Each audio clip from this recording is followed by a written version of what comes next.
Hi hello welcome to కొలుగురి 24/7 news channel. తెలంగాణలోన నానాటికి అమ్మాయిల వేధింపులు మాట అటుంచితే చిన్నపిల్లలపై లైంగిక వేధింపులు అనేది చాలా పెచ్చు పెరిగిపోతుంది. ఒక రకంగా ఇది సర్వసాధారణమే కదా అనుకునే స్థాయికి కూడా మనం దిగజారిపోతున్నామా అనే భయం వేస్తుంది. ముఖ్యంగా ఖమ్మం నాటి ఘటన చూసుకుంటే, ఖమ్మం జిల్లాలో జరిగిన ఒక దుర్ఘటన చూసుకుంటే ఎంతటి వారికైనా సరే ఒక్కసారి మనం ఉలికి పడవలసి వస్తుంది. మొన్నటికి మొన్న హైదరాబాద్లోన ఒక పోక్సో కేసు చూసాం. అక్కడ కూడా ఒక మహిళ పైన, ఒక అమ్మాయి పైన బలవంతంగా దాడి జరిగిందనో లేదా లైంగికంగా వేధించారనో లేదా వాడుకున్నారనో కేసు వేశారు. అది ఒక మంత్రి కుమారుడి పైన. ఆ కేసు ఇంకా నానుతూనే ఉంది. ఇప్పుడు మళ్ళీ కొత్త కేసు తయారయ్యింది. ఇక్కడ చాలా టిపికల్. ఇక్కడ ఎవరు పేరు ప్రఖ్యాతులు ఉన్నటువంటి వాళ్ళు కాదు, అట్టడుగు వర్గాన ఉన్నటువంటి బడుగు బలహీన వర్గానికి చెందినటువంటి ఒక చిన్నారి పైన, ఒక 12 ఏళ్ల బాలిక పైన, అభం శుభం ఎరగని 12 ఏళ్ల బాలిక పైన ఘోరంగా లైంగిక దాడి చేయడానికి ప్రయత్నించాడు ఒక కామాంధుడు. ఈ ఘటన పైన వెంటనే పౌర సామాజిక సంఘాలు స్పందించాయి. అక్కడ ఖమ్మం ప్రాంతంలో వెళ్ళాయి, కాస్త ధర్నా చేయడానికి ప్రయత్నించాయి, నిరసనను వ్యక్తం చేశాయి. ఇవన్నీ పక్కన పెట్టాలి. అసలు సమాజంలోన ఈ రకమైనటువంటి సంఘటనలు మళ్ళీ ఎందుకు జరుగుతున్నాయి? ఎక్కడ లోపం జరుగుతోంది? మానవీయత ఎక్కడ లోపిస్తోంది? హ్యూమన్ డిగ్నిటీ అనేది ఎందుకు మాయమైపోతోంది? మనుషులు ఎందుకు పశువుల్లా ప్రవర్తిస్తున్నారు? కామాంధులై ఎందుకు ప్రవర్తిస్తున్నారు? ముసలి ముతక చిన్న పెద్ద అని తేడా లేకుండా 5 ఏళ్ల పసిపిల్ల మొదలుకొని పండు ముసలి దాకా కూడా ప్రతి ఒక్కరిని కూడా కామవాంఛతో చూసేటువంటి దరిద్రమైనటువంటి కాలం దాపురించిందా అని ఒక్కొక్కసారి భయం వేస్తూ ఉంది. సో ఇప్పుడు మనం ఈ ఘటన చూసుకుంటే, ఈయన పేరు మహమ్మద్ గౌస్. ఇతను ఒక అపార్ట్మెంట్లో ఉంటున్నాడు. అదే అపార్ట్మెంట్లోన, ఖమ్మంలోని ఒక అపార్ట్మెంట్లో ఇతను నివాసి. అదే అపార్ట్మెంట్లోన వాచ్మెన్గా ఒక పేద కుటుంబం జీవనం సాగిస్తోంది, గుట్టు చప్పుడు కాకుండా. ఆ పేద కుటుంబానికి చెందినటువంటి 12 ఏళ్ల బాలిక పైన ఈతను కన్నేశాడు. కన్నేసిందే కాక ఆ అమ్మాయిని నయాను భయాను లొంగ తీసుకొని లైంగికంగా దాడి చేయడానికి ప్రయత్నించాలని 4వ అంతస్తు దాకా పిలుచుకెళ్ళారు. 4వ అంతస్తులోన ఆమె పైన దాడికి ప్రయత్నించేసరికి ఈ అనూహ్యమైన ఘటనతో భయపడిపోయినటువంటి ఆ అమ్మాయి గట్టిగా కేకలు వేయడంతో ఇతను ఎక్కడ మళ్ళీ తాను బద్నామైపోతానో, ఎక్కడ మళ్ళీ తనపైన వస్తుందో అని మేడపై నుంచి తోసేశాడు. లేకుంటే ఆ అమ్మాయి జారిపడిందో మొత్తానికి కింద పడిపోయింది. 4వ అంతస్తు నుంచి కింద పడిన ఆ బాలిక పక్కుటెముకలు విరిగిపోయాయి. ఒళ్ళంతా హూనమైపోయింది, ఛిద్రమైపోయింది. ఆ అమ్మాయి పరిస్థితి తీవ్రంగా ఉండటంతో ఆసుపత్రికి తరలించారు. మళ్ళీ ఇప్పుడు ఏం చేయాలి? ఎందుకు ఇలా జరుగుతుంది? ఇతను బాధ్యత గల మధ్య వయస్కుడిలా కనిపిస్తున్నాడు. 12 ఏళ్ల బాలిక పైన కన్నేశారంటే మళ్ళీ ఏంటి? కామాతురాణం నభయం లజ్జ అని అంటారు కదా. మళ్ళీ కామాతురానికి అంతగా ఉంటుందా? ఎవరిని పట్టించుకోరు, ఎవరు దేనికి సిగ్గుపడరు. అసలు ఏంటి సమాజం, ఏంటి మనం ఎక్కడ బతుకుతున్నాం? అటవీ సమాజానికి మళ్ళీ వెళ్ళిపోతున్నామా? ఆది మానవుల్లాగా మారిపోతున్నామా? అసలు ఆది మానవులకు కూడా కొన్ని కట్టుబాట్లు ఉండేవేమో, మనం అవి కూడా తెంచుకొని ఎంతో అధునాత దిశగా వెళ్తున్నాం అనుకుంటున్నాం. సైన్స్ అభివృద్ధి చెందింది అంటున్నాం. మనం అందరం కూడా నవనాగరికులు అనుకుంటున్నాం. అద్భుతమైన టెక్నాలజీలను వాడుకుంటున్నాం. సంస్కృతి సంస్కారం అనేటువంటి పౌడర్ పూసుకొని 24 గంటలు తిరుగుతుంటాం కదా. మళ్ళీ ఈ దుర్ఘటనకు మళ్ళీ మనం ఏమి స్పందించాలి, ఎలా స్పందించాలి? సరే, ఇక్కడ మీకు ఒక విచిత్రం చెప్పాల్సింది ఏంటంటే, దుర్ఘటన అయితే జరిగింది. ఇక్కడ ఆ అమ్మాయి తల్లి చెప్పినటువంటి ఒకానొక వాస్తవం ఏంటంటే, వారం రోజుల క్రితమే ఇతను ఆ అమ్మాయి పట్ల అనుచితంగా ప్రవర్తించడానికి ప్రయత్నిస్తే ఆ అమ్మాయి వెళ్ళి తల్లితో ఆ విషయం చెప్పిందని తెలిసింది. మళ్ళీ బడుగు వాళ్ళు తలదాచుకొని వచ్చారు, కడుపు చేత పట్టుకొని వచ్చారు. ఎవరిపై తిరుగుబాటు చేయగలరు? ఒక అపార్ట్మెంట్లో ఒక వ్యక్తి ఇలా చేస్తే అక్కడ వాచ్మెన్గా, గుమాస్తాలుగా, ఇంట్లో పాచిపల్లి చేసేవాళ్ళుగా పడున్నటువంటి జనాలు ఏమని తిరగబడతారు? ఎలా తిరగబడతారు? అవకాశం ఎక్కడుంది? అక్కడికి వాళ్ళు చుట్టుపక్కల ఉన్న వాళ్ళతో తమ బాధ వినిపిస్తే ఆ తల్లి అక్కడి నుంచి వచ్చిన సమాధానం, మీ బిడ్డను కాస్త జాగ్రత్తగా చూసుకోండి, ఏం చేద్దామని. ఎవ్వరూ కూడా ఇతన్ని ప్రశ్నించలేకపోయారే అనేటువంటి ఒక వాదన వినిపిస్తోంది. సరే, అతనిపైన కేసు పెట్టారు, పోలీసులు వెంటనే రియాక్ట్ అయ్యారు, ప్రభుత్వం స్పందించింది, ఆ అమ్మాయి సానుకూలంగా వ్యవహరిస్తామని చెప్పారు. పైగా ఆ అమ్మాయి తల్లితో ఒక వీడియో కూడా బయటకు వచ్చింది, ప్రభుత్వం మాకు చాలా అండగా నిలుస్తుందని. ఇవన్నీ పక్కన పెట్టేస్తే ఈ ఘటనకు సంబంధించి 2 వితండవాదాలు బయటకు వస్తున్నాయి. ఇది చాలా డేంజర్. అసలు ఘటన కంటే ఇంకా డేంజర్ ఏంటంటే ఈ వాదనలేమో అనిపిస్తుంది.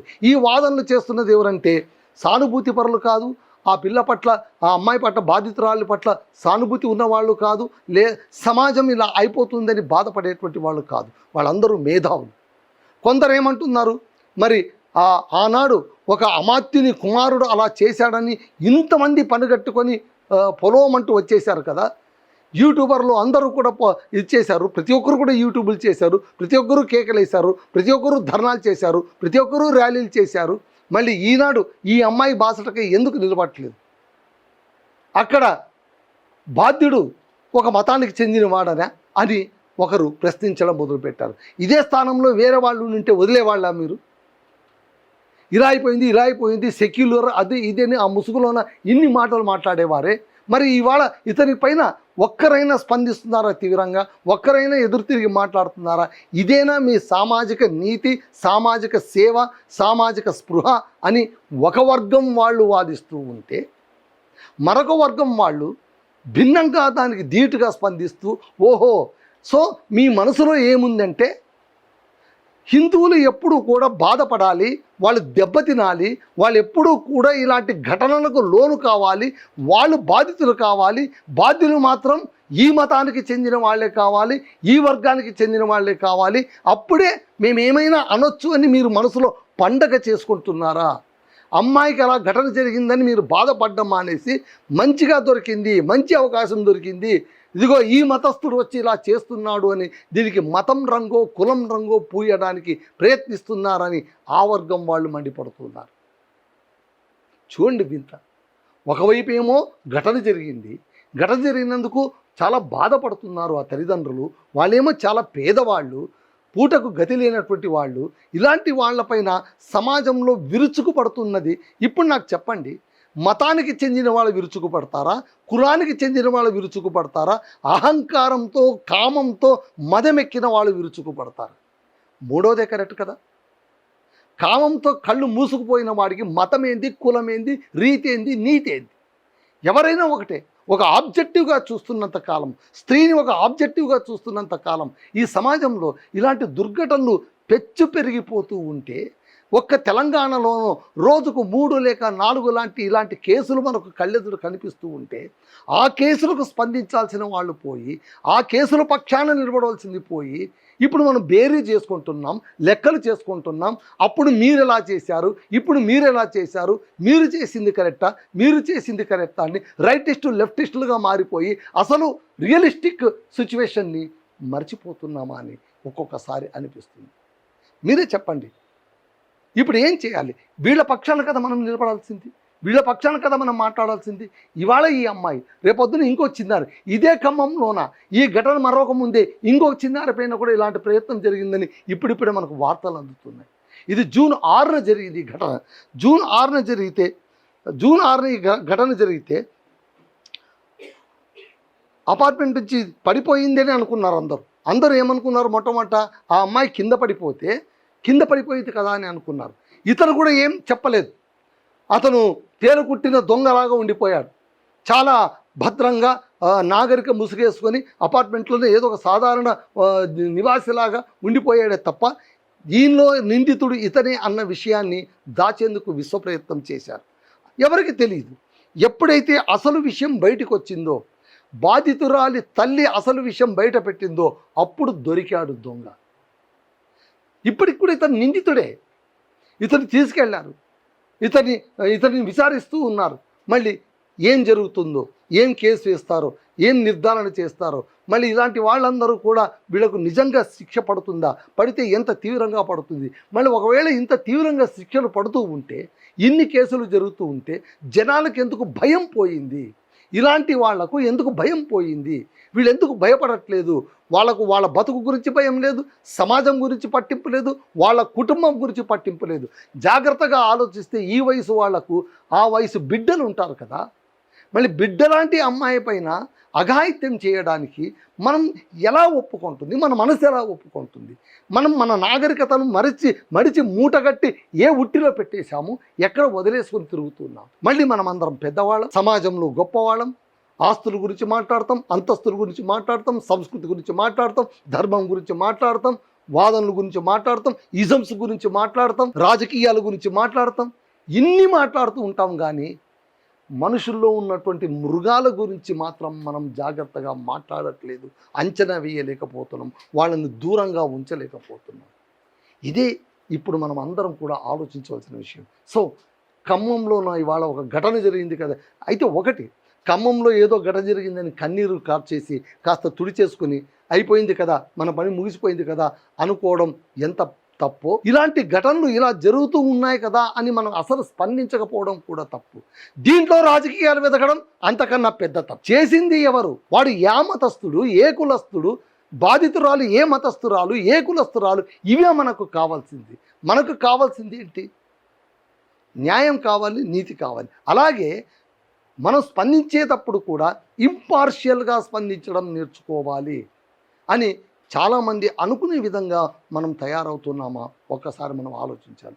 చూడాలి మళ్ళీ ఏం జరుగుతుందో, ఎలా జరుగుతుందో చూడాలి.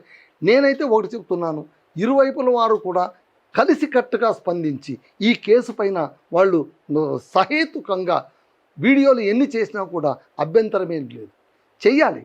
ఇలాంటి వాటిపైన ఖచ్చితంగా ఇన్ఫ్లుయెన్సర్లు చేయకపోతే, యూట్యూబర్లు చేయకపోతే అసలు సమాచారం బయటికి రానియని పరిస్థితి ఏర్పడుతుంది.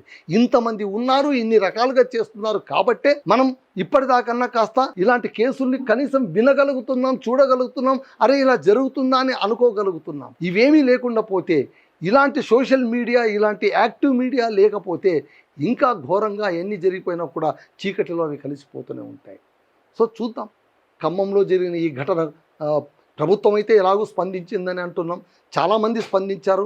సోషల్ యాక్టివిస్టు, పౌర సమాజం వాళ్ళు కూడా, పౌర హక్కుల వాళ్ళు కూడా, ఆ తర్వాత వామపక్షాల వాళ్ళు వెళ్ళారు, రైటిస్టులు వెళ్ళారు, అందరూ వెళ్ళారు. ప్రతి ఒక్కరు కూడా సానుకూలంగా స్పందించారు, ఇందులో రెండో మాట లేదు. అయితే ఈ సంఘటన పైన సామూహికంగా స్పందించడం కాకుండా వాళ్ళలో వాళ్ళు సిద్ధాంతాల గురించి ఇప్పుడు మాట్లాడుకోవడం అంటే యుద్ధ కాలంలో శస్త్రాభ్యాసం చేసినట్టు అవుతుందేమోనని మరికొంతమంది అంటున్నారు. దాని గురించి కూడా మనం అందరం ఆలోచించాలి. ఏది ఏమైనప్పటికీ చైతన్యవంతుల్ని మనం ఎప్పుడూ కూడా డౌట్ పడకూడదు, శంకించకూడదు.